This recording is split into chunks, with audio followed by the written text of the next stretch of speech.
செங்கோட்டைக்கு மேற்க இருக்கக்கூடிய மக்களுக்கு தான் இந்த செய்தி. செங்கோட்டைக்கு மேற்க கட்டளை குடியிருப்பு, இருவேதரமபுரம், பூலாங்குடியிருப்பு, கேசவபுரம், புளியரை, தெக்குமேட்டில் இருக்கக்கூடிய மக்கள் யாரும் கலக்க வர வேண்டாம். செங்கோட்டைக்கு மேற்க இருக்கக்கூடிய அந்த தஞ்சாவூர் குளம் உடஞ்சி தோல்கட்டு முக்கு முழுமையாக அது நீரால் ஆக்கிரமிக்கப்பட்டிருக்கு. 2 அடி 3 அடி வரைக்கும் தண்ணி போகுது. கனரக வாகனங்கள், பஸ்ஸு மட்டும்தான் கடந்து போகிறது மாதிரி இருக்குது. ஆள் கூட நடந்து போக முடியாது. 3 அடி வரைக்கும் தண்ணி முழுமையாக ஆக்கிரமிச்சிருக்கு ரோட்டை. ஆமாம், இந்த ஃபாரஸ்ட் ஆஃபீஸ் எல்லாம் ஃபுல்லாக கம்ப்ளீட்டாக தண்ணி ஆக்கிரமிச்சு இங்கேருந்து ஐயரப்பலுக்கு தாண்டி தெற்க வரைக்கும் ஃபுல்லாக தண்ணி மேலே போய்கிட்டு இருக்குது. கேரளாவிலிருந்து வந்த வண்டிகள் ஃபுல்லாகவே அங்கே நிப்பாட்டி வச்சுருக்காங்க. வண்டி எதுவும் கிளக்க விடலை.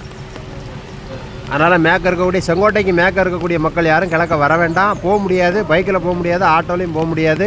தகவல் வந்ததுக்கப்புறமா நீங்கள் கிழக்க வந்தால் போதும்.